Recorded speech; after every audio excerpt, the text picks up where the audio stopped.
Late afternoon laid a sheet of warm light over Abiquiú Lake. The water turned to hammered gold under a sky already cooling to rose. Teresa Navarro guided her dusty pickup along the service road, a crate of clay bowls soft clinking in the bed. She had just finished a delivery to a roadside gallery and was cutting past the lake to avoid traffic on the highway. The air smelled of sage and hot stone. The only sound was tire gravel and the faint hush of wind across the basin. Up ahead, near a narrow turnout, a black SUV idled at the lip of the shore. Its headlights were off. The driver door stood open, the engine a low animal breath. Teresa slowed. Something about the stillness felt wrong, like a stage set after the actors had forgotten their lines. She eased to a stop and killed her engine. A woman stepped into view at the waterline. Even at a distance, Teresa knew the posture, the long dark hair pulled tight, the impatience in the shoulders. Lucia Vega Navarro, her daughter-in-law. The recognition pulled at Teresa's chest with a confused mix of heat and ice. She glanced around for anyone else and saw only empty shoreline. The first evening stars faint against the pale sky. Lucia bent, gripped something, and dragged it to the edge where wet sand met rippling light. It was a medium suitcase, scuffed, the kind with a hard shell and a zipper track that flashed in the sun. She paused as if listening. Then, with a quick, decisive motion, she pushed the case forward. It slipped, nose down, and slid into the lake. A sound followed, not the clap of water or the hollow glug of trapped air. Something small and alive, a muffled cry that did not belong to this place. Teresa's body reacted before her mind formed words. She left the truck door hanging open and ran. Lucia! The name came out raw, thin against the open water. Lucia turned her head, startled, then froze. For a breath, the two women stared across the wet sand. Teresa saw something cold and unreadable pass through Lucia's eyes. Then Lucia pivoted, sprinted toward the SUV, slammed the door, and the vehicle leapt backward in a spray of grit. It fishtailed, corrected, and roared away along the road, shrinking to a dark comma against the rising light. The suitcase bobbed twice and began to sink. Teresa kicked off her shoes and waded in. The lake was colder than the air, a shock that reached bone. She pushed forward, the hem of her skirt dragging, the water climbing her thighs, her waist, her ribs. The case slipped under, a shadow turning, drifting deeper. She lunged and caught the handle with numb fingers. It was heavier than she expected. She pulled. Legs braced against the gentle tug of the lake, breath burning hot and white in her chest. The zipper snagged under her thumb. She hauled the suitcase onto the shelf of wet stones and dragged it clear of the water. Her hands shook. The small sound came again from inside, weakening. A thin animal plea. She fumbled the zipper around the corners. It stuck, then gave. The lid popped open. Inside, wrapped in a damp towel and a hospital white blanket, lay a newborn. His skin was dusky and slick with lake water, chest fluttering in shallow rises. His fists were no bigger than the knots on Teresa's fingers. His mouth opened and closed without sound. Teresa stripped off the wet towel and pressed the blanket close, trying to create heat. "I have you," she said, voice low, steadying it for his sake as much as her own. "I have you." She slid the baby against her chest, under her cardigan, skin to skin. He was so light it frightened her. She grabbed her phone with her free hand and dialed 911. "Emergency. What is your location?" "Abiquiú Lake. North turnout near mile marker." She turned, scanning for the faded post. Found it, read the number. "There is a baby. He is breathing, but it is shallow. He is cold. Please send help. Stay on the line. Are you in immediate danger?" "No. Please hurry." The dispatcher's voice became a metronome of questions and instructions. "Keep the infant warm. Do not feed him. Watch the color of the lips. Tell me if the breathing changes." Teresa answered, eyes never leaving the tiny face pressed against her collarbone. She could feel the tremble of his effort, the thin bird-like heartbeat against her palm. Every so often a faint sound escaped him, not quite a cry, more a protest against the cold and the world. Across the lake, a wind picked up and sent a shiver through the water. The sun slipped lower, turning the surface from gold to copper. Sirens reached her first as a tremor, then a thread, then a clear rising wail that wound down the road and spilled onto the shore. A county cruiser arrived, light strobing. An EMT rig followed, doors thrown open before the tires fully stopped. Hands in blue gloves took over with calm, practiced speed. A foil blanket, a tiny oxygen mask, a monitor that chirped in tidy, confident notes. Questions circled her, but Teresa could only nod and point toward the black streak of the road where the SUV had vanished.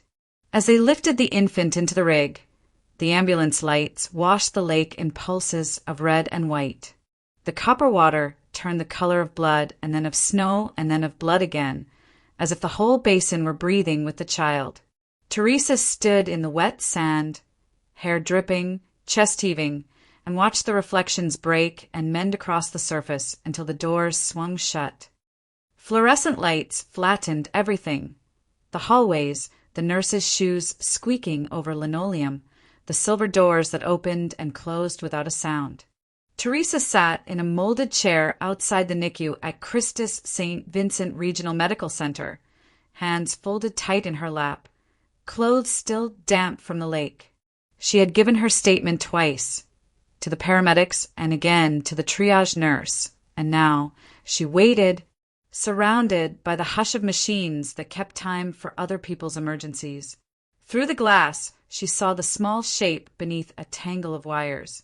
The infant lay inside a plexiglass crib under a cone of blue light. A nurse adjusted a monitor. Then another came out, removing her gloves. "Mrs. Navarro." Teresa rose. "I'm Elena Ortiz," the nurse said. Her tone carried the quick warmth of someone who had seen panic before. "We've stabilized his breathing, but he's severely hypothermic. He's fighting, though."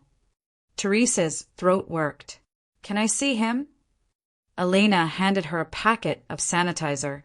"We'll need you to wash up first." She guided Teresa to the sink, helped her into a sterile gown and a pair of thin gloves. The smell of alcohol and soap bit at Teresa's nose. Inside the unit, the soundscape changed, soft mechanical sighs, the rhythm of air being pushed in and out. Teresa stepped closer to the incubator. The baby's skin was pinker now, his chest rising in quick, uneven breaths. A knit cap covered his head. "Just talk to him," Elena whispered. "He can't understand words yet, but voices help." Teresa leaned down until her breath fogged the plastic dome. "You made it," she murmured. "You're safe." When the nurse unlatched the small round opening, Teresa slid her hand through and touched the infant's fingers. They closed reflexively around hers, light, fragile, impossibly alive. The contact undid her. Tears blurred her vision until all she saw was movement, the tiny chest lifting, the heart beneath it working on faith alone. A knock sounded behind her. The nurse straightened. A man in a gray suit and a badge clipped to his belt stood at the door. "Detective Jordan Reyes," he introduced himself quietly. "May I have a few minutes? Mrs. Navarro." Teresa nodded, reluctant to step away. She followed him to a small consultation room down the corridor. A vending machine hummed in the corner. "I'm sorry to make you repeat this," he said, flipping open a notebook. "But every detail matters. You're certain it was your daughter-in-law at the lake?" "I saw her," Teresa said. "Lucia. Same hair, same car. I called her name." "And you're sure the infant came from that suitcase?" "I opened it myself." Reyes studied her, pen motionless. "We checked traffic cameras between Santa Fe and the lake. At the time you described, Mrs. Navarro was recorded on a grocery store lot 25 miles away, buying diapers." The words landed like cold air. Teresa frowned. That's impossible. I'm not saying you're lying, he said evenly. But sometimes grief, memory plays tricks. My husband's been gone 15 years. My son 8 months. I know what I saw. Her voice cracked, steadied again. She looked at me before she drove off. Reyes closed the notebook, but didn't leave. If she was at that store, someone else may have used her car. We'll confirm with forensics. For now, the baby will stay here under protective custody until we establish maternity. Do you have anyone you can call? No, the truth came out small. He nodded once, a professional gesture that offered no comfort. We'll keep you informed. When he left, the silence folded back around her. Teresa returned to the observation window. The baby slept inside his glass chamber, wrapped in light and tubes. She pressed her palm to the glass, as if warmth could pass through. The world on the other side looked far away, sealed, humming, indifferent. In the reflection, she saw her own face, pale, wet hair tucked behind her ears, eyes hollow from shock. The disbelief sat heavy in her chest, next to the thin thread of fear that had begun to coil there. Somewhere down another corridor, an intercom crackled with a code she didn't understand. Teresa stayed until the lights dimmed for night, alone in the hum of machines, her hand on the glass and her heart suspended between what she knew and what no one seemed willing to believe. The next morning, the sky over Santa Fe was the color of pewter. At the police department, fluorescent lights hummed over beige walls and the faint smell of burnt coffee. Teresa sat opposite Detective Jordan Reyes, her hands folded over her purse as though it contained everything, keeping her steady. He had been patient the first time, careful even, but now there was distance in his tone, a cool professional reserve that scraped at her nerves. "Mrs. Navarro," he began. We've reviewed the surveillance footage again. The timestamp from the grocery store is consistent. Lucia Vega Navarro was there at 5:14 p.m. The 911 call from you came in at 5:23. That's a 10-minute gap for a 30-mile drive. It doesn't line up. Teresa looked at him, trying to measure whether he truly believed what he was saying. You think I made it up? He hesitated. I think sometimes people in grief do things they can't explain. You lost your son recently, 8 months ago. Correct. The mention of Miguel's death hit like a dull strike to the ribs. She forced herself to breathe evenly. That doesn't make me delusional, detective. No, he said, flipping his notebook closed, but it makes me cautious. There are cases, people who find abandoned children and form attachments. We just need to make sure no one's trying to replace a loss with another life. The implication stung. Teresa rose from her chair. I saw her. I saw what she did. That baby would have died. Jordan held up his hands in a peaceable gesture. We'll run DNA tests. If you're right, we'll know soon. He dismissed her with a polite nod. Outside, the morning air was sharp, scented faintly of pinyon smoke. Teresa drove back to her adobe house on the outskirts of town, where the wind swept through the dry grass and rattled the wind chimes Miguel had hung years ago. Inside, the rooms carried the soft dust of disuse. On the mantel, photographs of Miguel caught him in half-smiles. Graduation day, a fishing trip? His wedding to Lucia in a sun-bleached courtyard. Teresa stared at the framed images, each one a reminder of how quickly a life could vanish. She remembered the night of the accident. Rain had come early that March, hammering the windshield like nails. The police had said the car hydroplaned, slammed into the guardrail on Canyon Road. No skid marks, the officer had told her then. Brake failure. Maybe. Lucia had walked away with nothing more than a fractured wrist and a blank stare. Teresa had never believed it was chance. The doorbell rang. When she opened it, Father Santiago Rivera stood there, shoulders stooped beneath his wool coat, eyes kind but weary. I heard what happened, he said, stepping inside. The news travels quickly when it's strange. It's more than strange, Teresa replied. They think I imagined it. They think I invented the whole thing. He rested a hand on her arm. Truth has its own way of surfacing, Hija. Sometimes it just needs patience. I'm tired of patience, she said quietly. He looked toward the small altar she kept for Miguel. Candles, a rosary, a clay bowl filled with dried marigolds. Your son was a good man, he said. He would want you to hold on to faith, not anger. After he left, the house fell silent again except for the distant rumble of traffic and the low cry of coyotes in the hills. Night pressed close around the windows. Teresa knelt before the altar, lighting the candles one by one. Their glow trembled against the framed photo of Miguel in his architect's jacket, smiling at a horizon only he could see. She clasped her hands. They can doubt me, she whispered, but I know what I saw. The candlelight flickered, catching in her wet eyes. You had a son, Miguel. He's alive, and I swear to you I'll protect him. No one will ever hurt him again. Outside, the wind rose and the chimes sang against the cold adobe walls, a small, haunting chorus that sounded almost like a promise being carried into the dark. The following week, Santa Fe lay under a hard winter sun, the kind that lit everything too clearly. Teresa sat in the waiting area of the state forensic lab, her palms cold despite the warmth of the room. The walls were sterile white, the air faintly metallic. A clock ticked softly above the receptionist's desk, each second dragging. Detective Jordan Reyes appeared in the doorway, his expression tight, unreadable.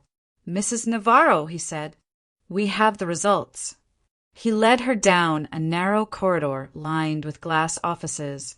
Inside one of them, a man in a gray suit stood waiting, Dr. Alan McCarthy, the lab's chief geneticist. Papers were spread before him like a deck of cards. Please sit. His voice was polite but brisk. He gestured toward a chair across from the desk. We ran the DNA analysis twice to be certain. The infant shares approximately 25% of his genetic material with you. Mrs. Navarro, statistically, that makes him your biological grandchild. For a moment, Teresa could not move. The words came at her as though underwater. Grandchild. Miguel's child. She pressed a trembling hand to her mouth. Miguel, she whispered, the name escaping before she could stop it. Dr. McCarthy nodded gently. But his work was finished. Compassion was a luxury for later. He excused himself, leaving Teresa and Jordan alone. Jordan closed the door. There's more, he said quietly. The car from your son's accident. Our department reopened the file after your statement. The original report said the brakes failed because of corrosion. We re-examined the parts. The line was cut clean. Not wear. Sabotage. Teresa stared at him. You're saying someone tampered with it? He met her eyes. Yes, the evidence suggests deliberate damage. And there's only one person who stood to gain from Miguel's death. Lucia's name hovered between them, unspoken but certain. Teresa's chest tightened, a slow, bruising ache spreading through her ribs. All the months of confusion, the gnawing suspicion she had buried under guilt, they burst open at once.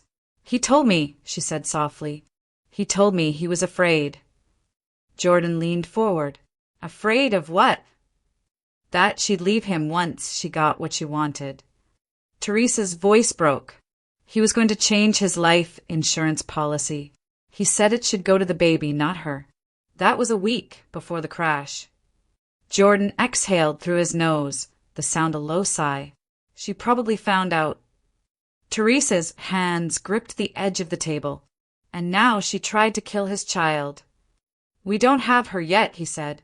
Her phone's off. No activity on her credit cards. No withdrawals from any accounts. It's like she evaporated. The phrase hit her with quiet dread. Evaporated, as if the desert itself had swallowed her. She rose from the chair, pacing to the window. Beyond the glass stretched the city's low skyline, adobe and steel baked under an indifferent sky. So she killed him for money, Teresa said, and almost killed his son to keep it. That's what it looks like. Jordan's tone was careful, but there was something like pity in it. We'll issue a warrant once the district attorney reviews the evidence. Until then, keep your doors locked. And stay off social media. If she's still in the state, she could be watching. Teresa turned back toward him. The grief on her face had hardened into something sharper, steadier. She won't come here, she said. Not to me. She's too afraid of what I know now. When Jordan left, she stayed at the window long after, staring out at the thin streaks of dust twisting through the sunlight. Miguel's laughter seemed to echo in the corners of her memory.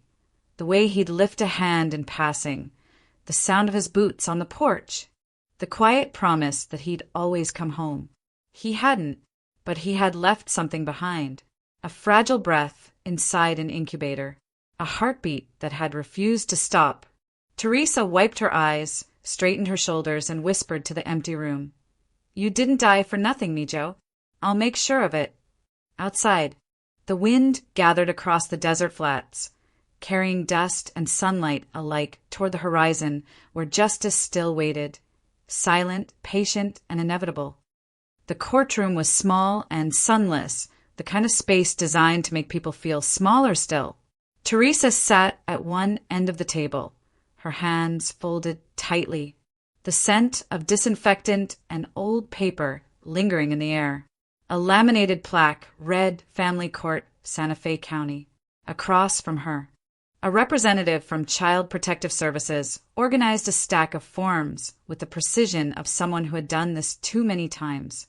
Mrs. Navarro, the woman began, voice clipped but not unkind.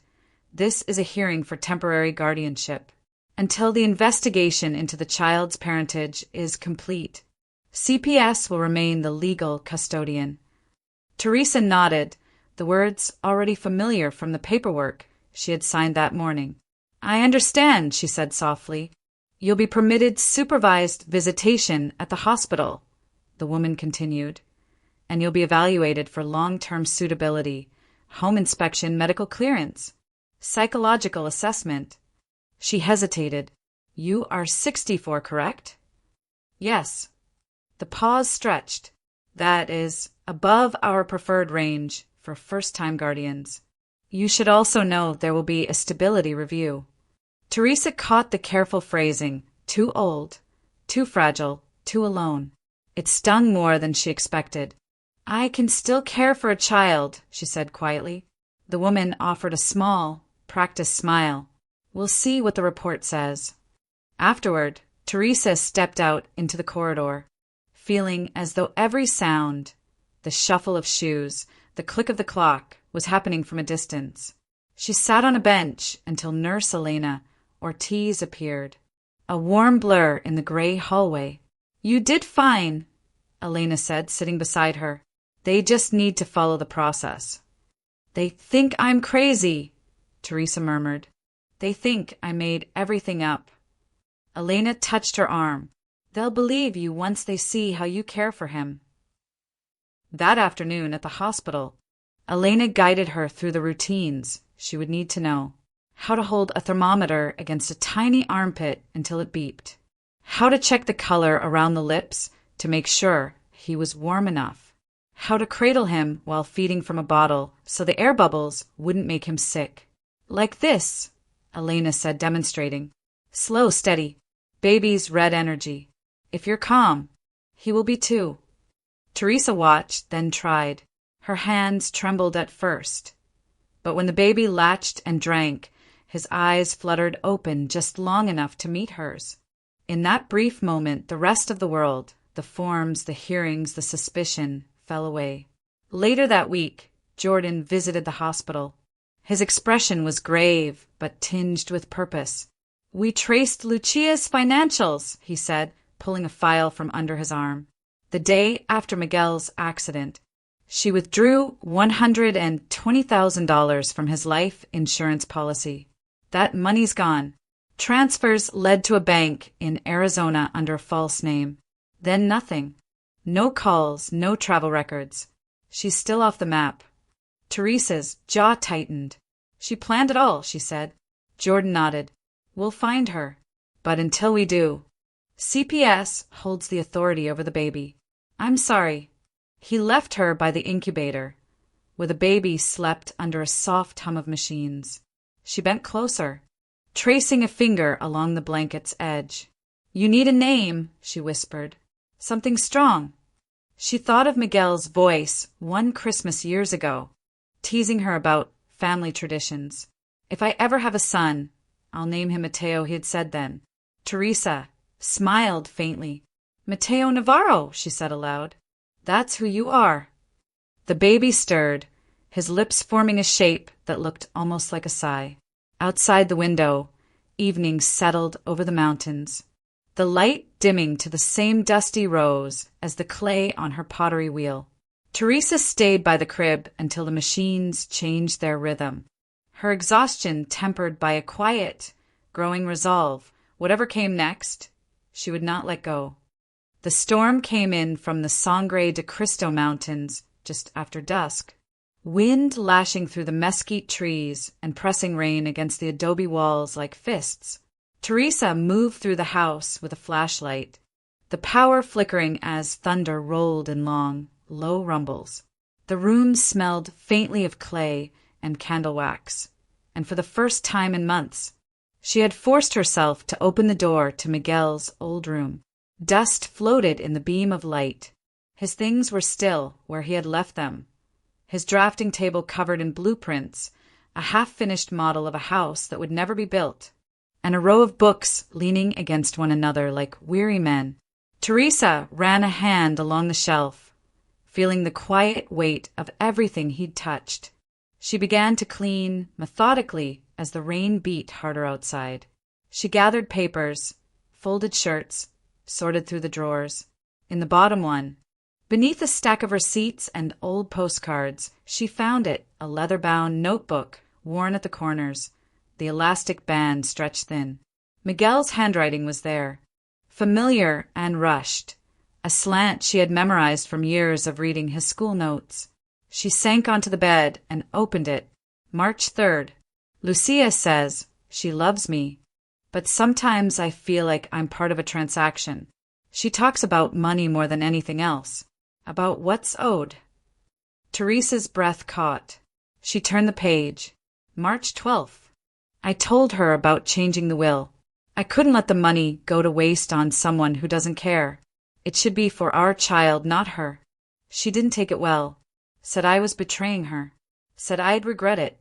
Her fingers tightened around the notebook. The thunder cracked closer, the windows rattling in their frames. March 17th. The baby's due in a few weeks. I can't shake the feeling something's wrong with the car. I took it to the shop yesterday. They said nothing was out of order. Still, the brakes feel softer every day. Lucia insists I'm imagining things. Maybe I am. I want to believe her. Teresa stopped reading. Her eyes blurred, and she pressed the back of her hand to her mouth to keep from crying out. The next entry was dated 1 week before his death. March 23rd. She told me last night, if you take away what's mine, you won't live to see that baby. She smiled when she said it. I don't know what to do. I'm scared, but if anything happens to me, I want whoever finds this to know I tried to protect my child. Please, let my mother take care of him. The words bled into one another as the ink blurred under the wetness of Teresa's tears. She clutched the journal to her chest and wept until her body trembled with exhaustion. The storm outside grew wilder, sheets of rain sweeping across the desert. When the first flash of lightning lit the room again, she rose, her decision already made. The next morning, she drove to the police station, the journal wrapped in a plastic bag to keep it dry. Detective Reyes met her at the entrance, his usual guarded expression softening when he saw her face. "What's this?" he asked. "Evidence," Teresa said, her voice steady despite the tremor in her hands. "My son knew. He wrote everything down." Jordan opened the journal, carefully, scanning the pages, his brows tightening as he read. "This changes everything," he murmured. "If the handwriting matches, this isn't just suspicion anymore. It's premeditated. This could reopen the homicide case." Teresa nodded, watching the rain slide down the station's windows in thin, shining lines. "Then do it," she said. "Finish what he couldn't." Jordan met her eyes, his expression solemn. "We will." As he carried the journal into evidence, Teresa stood in the lobby. Her reflection ghosted in the glass. The storm had passed, leaving the air heavy and still. For the first time in months, the grief inside her had shape and direction. It wasn't just loss anymore, it was purpose. The phone rang just after midnight. The sound cut through the silence of the house like a blade. Teresa jolted awake, heart hammering, the glow from the storm lamp throwing long shadows across the living room walls. She reached for the receiver, half expecting another call from the hospital, or worse, another question from the authorities. "Mrs. Navarro." The voice was low, steady, unmistakable. Teresa froze. "Lucia." A soft laugh followed, cold and deliberate. "You sound surprised." Teresa's throat tightened. "Where are you?" "That doesn't matter," Lucia replied. Her tone carried a strange calmness, like a woman already rehearsed for this moment. "You have something that belongs to me." Teresa's knuckles whitened around the phone. "You mean someone," she said. Lucia ignored it. "And I have something you need." There was a pause. Rain tapped lightly on the window pane, each drop syncing with the pulse in Teresa's ears. "What do you mean?" "I have the documents your son left," Lucia said. "The ones about his policy. The ones that could make your little story about me fall apart. If I go to the police right now, I can say you kidnapped my baby. They'll believe me. You're old, unstable, desperate. But if you give me what's mine, the boy and the money, you'll never hear from me again." Teresa swallowed hard, forcing herself to breathe evenly. "Mateo doesn't belong to you," she said quietly. "You tried to drown him." Lucia's tone sharpened. "You don't know what you're talking about. I had postpartum depression. I panicked. But you took advantage. You stole him, and now you're trying to make me look like a monster." Teresa closed her eyes, gripping the edge of the counter for balance. She could almost see Lucia's face. Calm, perfect, eyes too bright to be trusted. "Why call now?" she asked. "I told you. You have something I want." A pause, deliberate. "Tomorrow night, you bring Mateo and the insurance documents to the old rest stop off Highway 84, north of Abiquiú. No police. No games. If I see anyone else, I'll disappear for good. And if you don't come," her voice dropped to a whisper that crawled under Teresa's skin, "I'll make sure the world knows what kind of woman you really are." The line went dead. For a moment, Teresa stood there, the dial tone buzzing like static in her head. Then she looked down at the small digital recorder resting beside the lamp. The red light blinked steadily, recording from the moment she had answered. She exhaled shakily, picked up the device and pressed stop. The silence that followed was almost holy in its clarity. At dawn, she drove into Santa Fe. The streets were still empty, the city half asleep. She parked outside the precinct and walked straight to Detective Reyes's office. He looked up, startled by her presence. She called, Teresa said, setting the recorder on his desk. "She wants a trade." Jordan leaned forward. "You recorded it?" "Every word." He plugged in a small speaker, hit play, and listened, eyes narrowing as Lucia's calm, venomous voice filled the room. When the recording ended, he sat back, thinking. "She's careful," he said, "but this gives us leverage. If she shows, we'll have her." Teresa folded her arms. "She'll show. She wants the money too badly." Jordan nodded. "Then we'll set up. Controlled meet. I'll coordinate with the state police. You'll look like you're coming alone, but we'll be there." Teresa's gaze drifted toward the window. where dawn was bleeding into pale gold over the mountains. Her hands were trembling, but her voice was steady. "She took my son once," she said softly. "She won't take my grandson."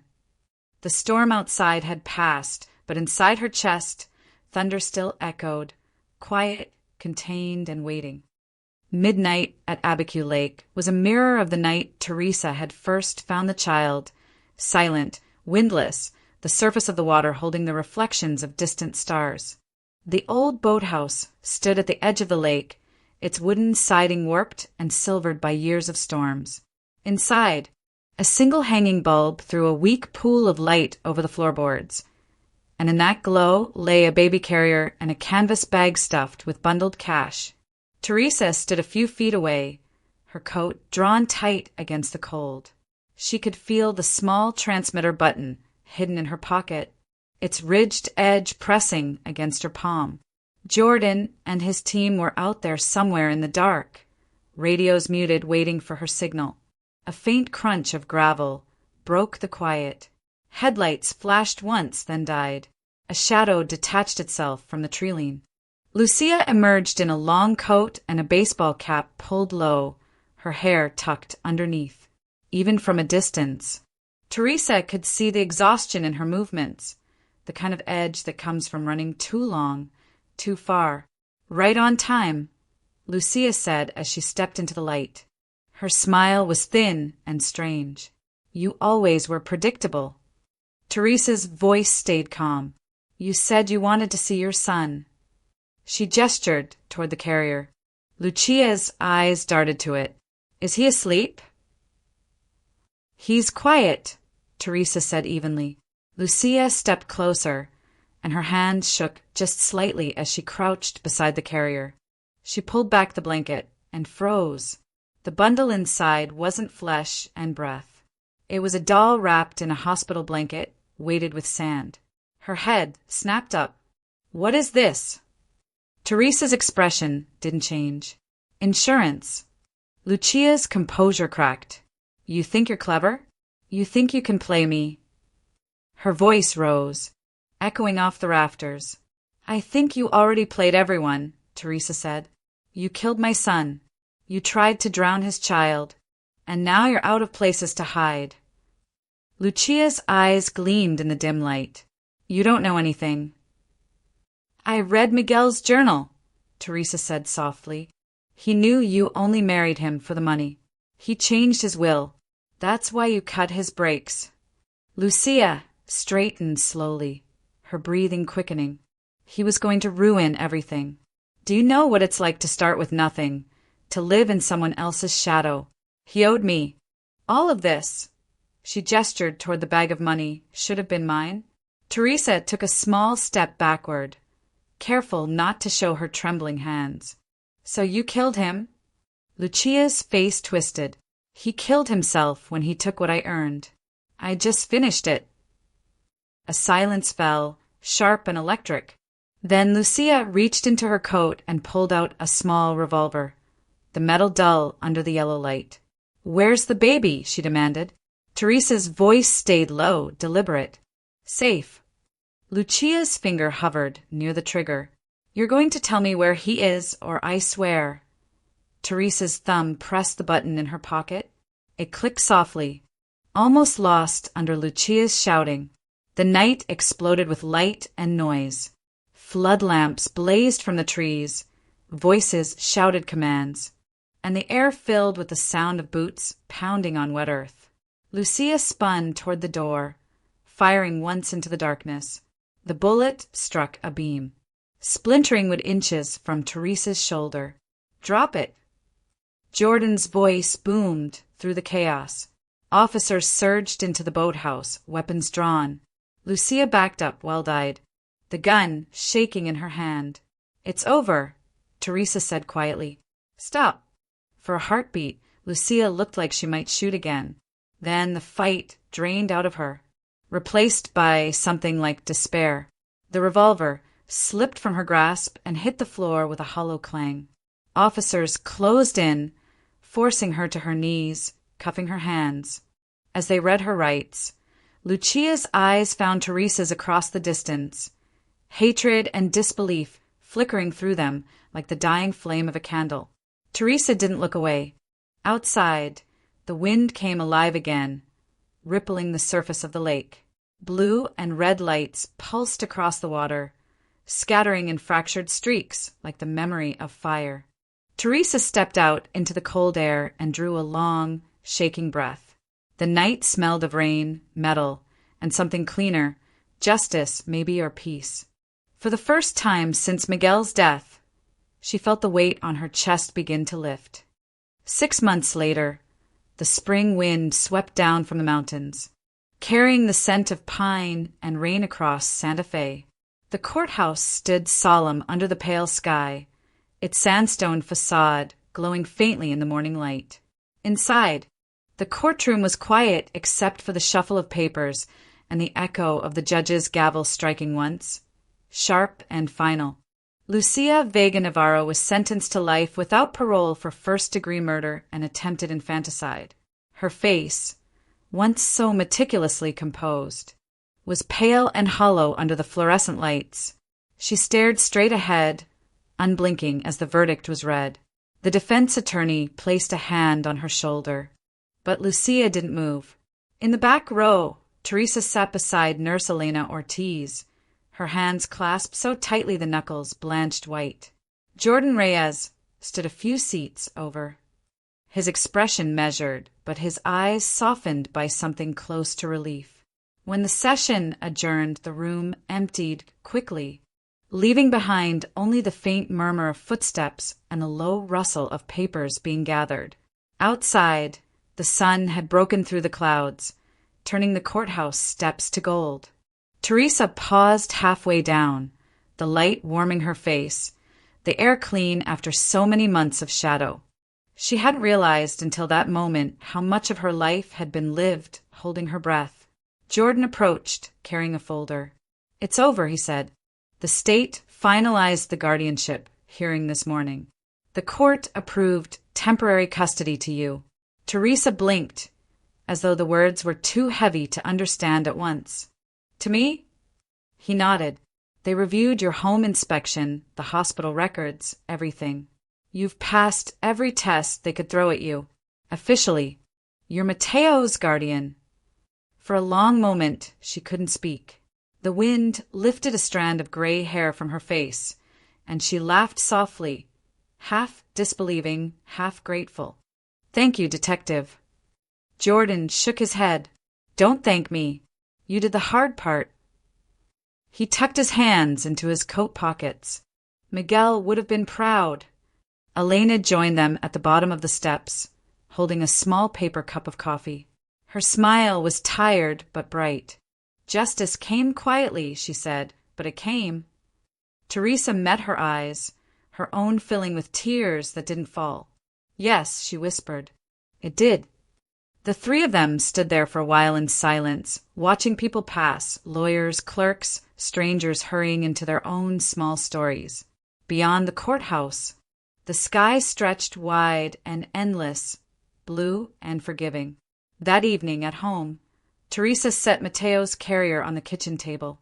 He was awake, staring up with dark, curious eyes that seemed to know far more than they should. She leaned down, touching her forehead gently to his. "It's over now," she said. "You're safe." The house around them was still, save for the faint hum of the refrigerator and the sound of the wind brushing against the walls. For the first time in years, the silence wasn't heavy, it was whole. Teresa breathed it in, slow and steady, feeling the weight of justice settle not like a burden, but like peace. Dawn broke gently over Abiquiú Lake, the same place where everything had begun and ended. The horizon blushed pale gold, streaked with lavender and rose, the kind of morning that felt like forgiveness itself. Teresa stood near the water's edge, her shawl wrapped around her shoulders, the chill of the desert night still clinging to the air. In her arms, Mateo stirred, warm and drowsy against her chest, his small fingers clutching the edge of her scarf. It had been a year since the trial, a year since the long corridors of the courthouse, the endless paperwork, the interviews, the waiting. Today, there were no more signatures to chase. The judge's voice from the day before still echoed in her mind. The adoption of Mateo Navarro is hereby finalized. Simple words, yet they had undone her completely. Now, standing where she once pulled life out of the water, she let the silence fill her. The lake shimmered under the rising sun, gold bleeding into copper, then into the soft blue of morning. Birds began to wake in the reeds. Somewhere behind her a coyote called, the sound fading into the distance like a memory she no longer feared. Teresa sat on a weathered log near the shore, holding Mateo upright so he could see the light cresting over the mesas. He reached out a hand, babbling something that only he understood. She laughed softly. "That's the sun." "Mi cielo," she said. "Your father used to love mornings like this." She looked toward the horizon and thought of Miguel, the way he'd stand on this very shore when he was young, skipping stones, his laughter echoing over the water. She imagined him now, somewhere beyond the dawn, proud and at peace. For the first time, the memory didn't hurt. It simply was.